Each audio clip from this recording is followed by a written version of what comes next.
দিলেও আমার শত্রুর সাথেও ইনসাফ চাইবো।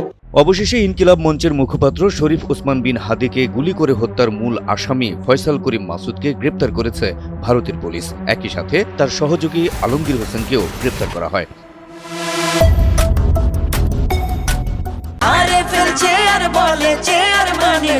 আরএফএল চেয়ার, ক্ষমতার নয় সমতার চেয়ার। রোববার ৮ মার্চ ভারতের পশ্চিমবঙ্গ প্রদেশের পুলিশের বিশেষ শাখার সদস্যরা তাকে বনগাঁও সীমান্ত এলাকা থেকে গ্রেপ্তার করে। পশ্চিমবঙ্গ পুলিশের বরাত দিয়ে ভারতীয় বার্তা সংস্থা ANI এর এক প্রতিবেদনে এই তথ্য নিশ্চিত করা হয়েছে।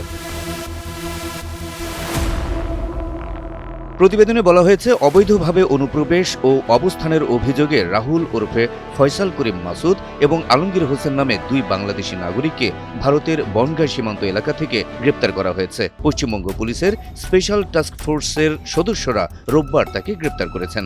গ্রেপ্তারকৃতরা বাংলাদেশের রাজনৈতিক কর্মী শরীফ ওসমান হাদি হত্যাকাণ্ডের সঙ্গে জড়িত বলে জানা গেছে। বাংলাদেশের স্বাধীনতার সার্বভৌমত্ব, বাংলাদেশের ইসলাম এবং মুসলমানকে বাঁচাইতে হইলে আমাদেরকে তুমুল যোগ্যতা অর্জন করতে হবে।